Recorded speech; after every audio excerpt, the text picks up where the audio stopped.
Good morning class. उम्मीद है आप सब स्वस्थ और सुरक्षित होंगे। इस आशा और विश्वास के साथ आज से हम लोग ऑनलाइन क्लास प्रारंभ करने जा रहे हैं। हिंदी शिक्षण के संदर्भ में अगर सबसे पहले देखा जाए तो हम इसके पाठ्यक्रम की चर्चा करेंगे आपके साथ। इस बार आपके सिलेबस में नंबर 1 पर है कहानी, लोक कथा, रोचक प्रसंगों को ध्यानपूर्वक सुनना व याद करना। दूसरे नंबर पर है परिवेशीय विषयों, सामाजिक घटनाओं, स्व अनुभवों पर चर्चा। तीसरे नंबर पर गद्य व पद्य के अंशों को शुद्ध उच्चारण, लय एवं उतार चढ़ाव के साथ पढ़ना या बोलना। नेक्स्ट पॉइंट है आपका स्वतंत्र अभिव्यक्ति, जिसके अंतर्गत 2 अभिव्यक्ति आती हैं, मौखिक अभिव्यक्ति एवं लिखित अभिव्यक्ति। 5वें नंबर पर है स्तरानुसार गद्य पद्य में शब्दों, वाक्यांशों, विराम चिन्हों एवं समान ध्वनियों को समझना। नेक्स्ट पॉइंट उपसर्ग, प्रत्यय, समासिक पदों की पहचान व प्रयोग। नेक्स्ट पॉइंट संज्ञा, सर्वनाम, क्रिया विशेषण, वचन, लिंग तथा काल को पहचानना। अगला पॉइंट है पाठ्य वस्तु का मौन वाचन करते हुए उसमें निहित विचारों, भावों तथा तथ्यों को समझना। अगला बिंदु इसमें दिया है शिक्षक के निर्देशानुसार छोटे छोटे वाक्य लिखना। नेक्स्ट पॉइंट है औपचारिक, अनौपचारिक पत्र लिखना, और इसमें अगला बिंदु दिया है परिचित विषयों पर मौलिक रूप से लिखना। तो ये था आपका हिंदी शिक्षण का सिलेबस जो आपको पढ़ना है। बच्चों, आपको मैं बता दूं कि पिछले सेमेस्टर की भांति इस सेमेस्टर में भी आपके हिंदी के जो प्रश्न पत्र होंगे वह 25 नंबर के ही होंगे। इस बात को लेकर कोई भी कन्फ्यूजन नहीं होना चाहिए। रही बात सिलेबस की, तो मैंने आपको बता ही दिया है, उसी के अकॉर्डिंग आपको पढ़ना है। मैं आपको एक डियर स्टूडेंट्स, अब पाठ 1 के अंतर्गत आने वाले बिंदुओं को हम आपको बता दें। इसके अंतर्गत आप पढ़ेंगे कहानी, लोक कथा, रोचक प्रसंगों का ध्यानपूर्वक सुनना व याद करना। अब बात करेंगे कहानी के बारे में। कहानी गद्य की एक महत्वपूर्ण विधा है। आप जानते हैं कि गद्य की कई विधाएं हैं, जैसे एकांकी, रिपोर्टाज, घटना, डायरी, कविता, कहानी, एकांकी, उपन्यास। इसी प्रकार कहानी भी हिंदी गद्य की एक महत्वपूर्ण विधा है। उपदेश और मनोरंजन इसके मुख्य प्रयोजन होते हैं। प्राचीन काल से ही दादा दादी की कहानियाँ बच्चे सुनते चले आए हैं। इनको सुनने से उनका मनोरंजन तो होता ही है, साथ साथ शिक्षा भी मिलती है। प्रसिद्ध कथाकार मुंशी प्रेमचंद ने कहानी को परिभाषित करते हुए कहा है कि कहानी गल्प रचना है जिसमें जीवन के किसी एक अंग या मनोभाव को प्रदर्शित करना ही लेखक का उद्देश्य रहता है। उसके चरित्र, उसकी शैली, उसका कथा विन्यास सब उसी के एक भाव को पुष्ट करते हैं। वह एक ऐसी रमणीय उद्यान नहीं जिसमें भांति भांति के फूल, बेल बूटे सजे हुए हैं, बल्कि एक गमला है जिसमें एक ही पौधे का माधुर्य अपने समुन्नत रूप में दृष्टिगोचर होता है। आपने ध्यान दिया होगा कि प्रेमचंद ने कहा है कि कहानी गल्प रचना है।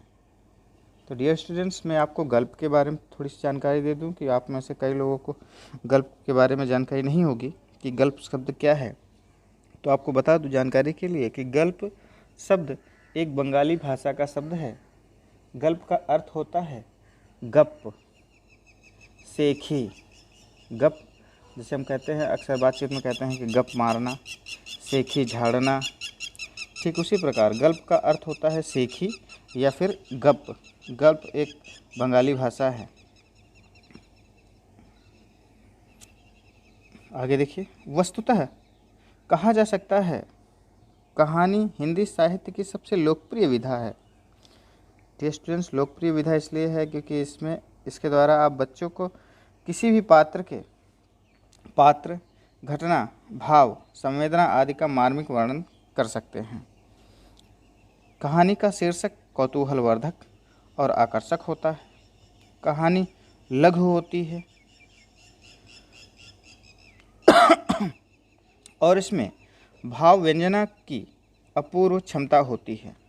इसका आदि और अंत कलात्मक होता है। इसमें जीवन के विभिन्न भावों का मार्मिक ढंग से प्रस्तुत किया जाता है।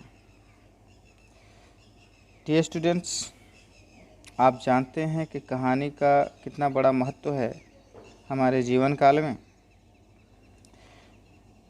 कहानी के माध्यम से ही हमारे बुजुर्ग, हमारे दादा दादी, नाना नानी हमें कहानियों के माध्यम से ही तरह तरह के पात्रों के चारित्रिक विशेषताओं, उनके व्यवहारों का वर्णन हमारे सामने करते चले आए हैं।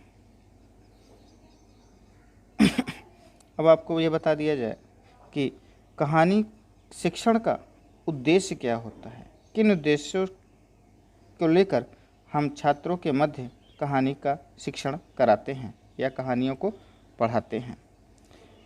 तो उद्देश्य की बात करेंगे हम। इसका पहला उद्देश्य है कहानी सुनने तथा याद करने के प्रति रुचि जागृत करना। बच्चों में कहानी शिक्षण का प्रमुख उद्देश्य कहानी सुनने तथा याद करने के प्रति रुचि जागृत करना।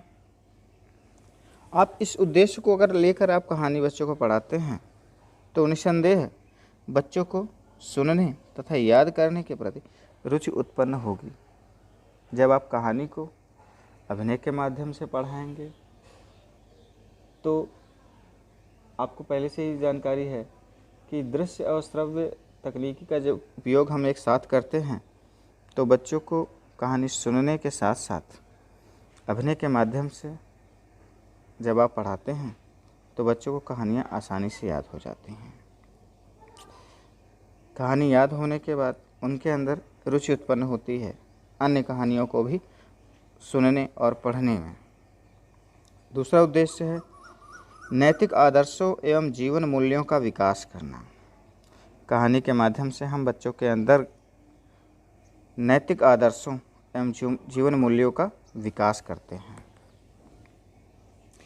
कल्पना एवं तर्क शक्ति का विकास करना। लोक कथाओं के द्वारा सामाजिक शिष्टाचार का आदर्श उपस्थित करना। रोचक प्रसंगों द्वारा बच्चों में साहस, शौर्य, त्याग, बलिदान, करुणा, दया तथा सहयोग की भावना उत्पन्न करना। आपने देखा होगा डियर स्टूडेंट्स कि कई ऐसी कहानियाँ आपने बाल जीवन में पढ़ी होंगी जिसमें आपको साहस, शौर्य, त्याग और बलिदान जैसी विषयों पर कहानियाँ आपको सुनने को या पढ़ने को मिली होंगी। एक कहानी का मैं जिक्र करूँगा। आपने ईदगाह कहानी पढ़ी होगी अपने बचपन में। इनमें से कौन से बिंदु आपको देखने को उसमें मिला? उसमें मिला होगा आपको त्याग। कैसे हामिद ने अपने इच्छाओं को त्याग करके अपनी बूढ़ी माँ के लिए चिमटा खरीदा। अगला उद्देश्य है समस्या समाधान का कौशल विकसित करना। डियर स्टूडेंट्स, जब आप कहानियाँ बच्चों को पढ़ाते हैं तो कहानियों में कुछ कहानियाँ समस्या प्रधान होती हैं। उन कहानियों को पढ़ने के बाद छात्र अपने जीवन में आने वाली विभिन्न समस्याओं को अपने पूर्व अनुभवों के आधार पर, चाहे वह कहानी सुनने से मिली हो या फिर परिवार में या फिर समाज में कुछ ऐसी घटना घटित हुई हो या फिर किसी व्यक्ति के व्यक्तित्व से उन्हें जानकारी मिली हो, वह समस्या को समाधान करने में सक्षम हो जाते हैं। अब हम बात करेंगे कहानी के रूप की। कहानी कितने रूप में प्रस्तुत करते हैं? तो कहानी को हम 3 रूपों में प्रस्तुत किया कर सकते हैं। पहला है ऐतिहासिक, सामाजिक और धार्मिक। ये स्टूडेंट्स, अगर आपसे मुख्य रूप से पूछा जाए कि कहानी के कितने रूप हैं, तब आप बताएंगे कि इसके 3 रूप हैं, ऐतिहासिक, सामाजिक और धार्मिक।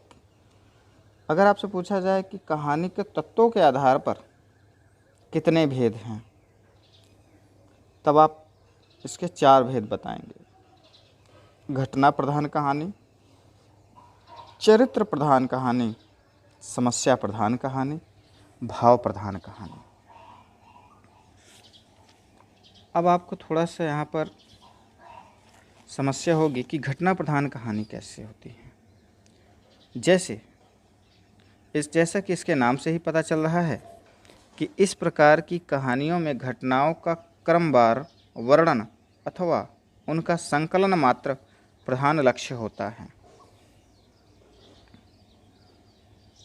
जैसे ऐतिहासिक घटना, राजनीतिक घटना, भौगोलिक घटना इत्यादि।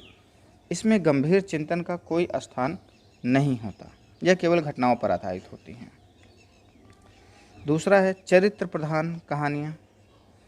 इस प्रकार की कहानियों में कथानक के आधार पर चरित्र को प्रमुखता दी जाती है तथा चरित्र चित्रण को ही महत्व दिया जाता है।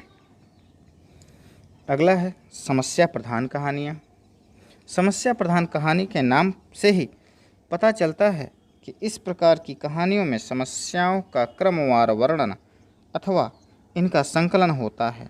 जैसे पढ़ो एवं ढूंढो से संबंधित कहानियाँ इत्यादि। इनमें गंभीर चिंतन का प्रमुख स्थान होता है। और चौथा और अंतिम है भाव प्रधान कहानी।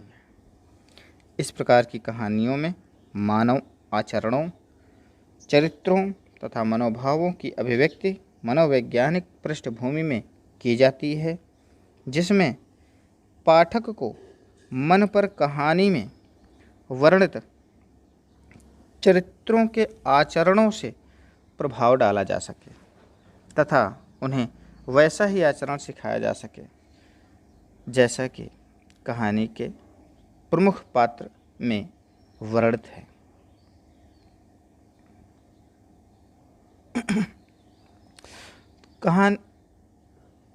कहानी बच्चों के भाषा विकास और दक्षता में कल्पना शक्ति, तर्क शक्ति, चिंतन शक्ति और अभिव्यक्ति की क्षमता पैदा करने के लिए एक सशक्त माध्यम के रूप में हम देखते हैं, जिससे बच्चे और शिक्षक में दूरी कम हो जाती है।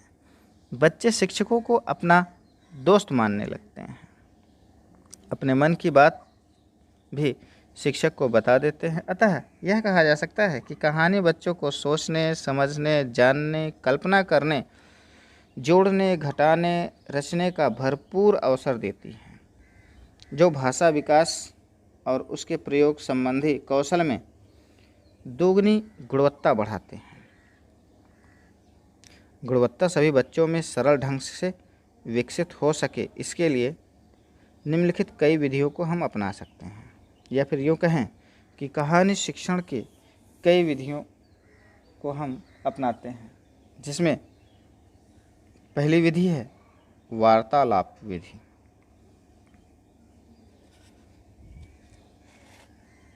मौखिक कार्य के लिए इसके अंतर्गत देखिए, वार्तालाप विधि के अंतर्गत सर्वप्रथम बच्चों को पशु पक्षियों एवं अन्य रोचक पात्रों वाली छोटी सरल मनोरंजक कहानियाँ, लोक कथाओं तथा किसी रोचक प्रसंग का हाव भाव का बहुत बड़ा महत्व है कहानी शिक्षण में, ध्यान दीजिएगा। वह गतिविधि के साथ सुनाएं। पुनः वही कहानी या उससे मिलती जुलती कहानी अपने शब्दों में बच्चों को सुनाने के लिए कहें। प्रारंभ में बच्चों को समस्याएं होंगी, लेकिन धीरे धीरे उनके अंदर उनकी कल्पना शक्ति का विकास होगा, स्मरण शक्ति का विकास होगा और वह आपको कहानियाँ जोड़ तोड़ के सुनाना प्रारंभ कर देंगे। आवश्यकता अनुसार उन्हें उत्साहित करते रहें। बच्चे ध्यान से सुन रहे हैं यह जानने के लिए दोहरे संप्रेषण की किसी गतिविधि का प्रयोग करें। जैसे कहानी में आए शब्द विशेष पर सिर हिलाना, हाथ उठाना, उठना, बैठना या कोई शब्द कहना आदि। इस प्रकार की प्रक्रिया से कहानी, लोक कथा, रोचक प्रसंग, कथन, शिक्षण में जीवंतता बनी रहती है। ये स्टूडेंट्स, यहाँ पे जीवंतता का तात्पर्य है कि दोनों तरफ से सक्रियता होनी चाहिए। जब तक शिक्षक और छात्र दोनों सक्रिय नहीं रहेंगे, दोनों एक्टिव नहीं रहेंगे, तब तक किसी भी शिक्षण को सफल नहीं कहा जा सकता।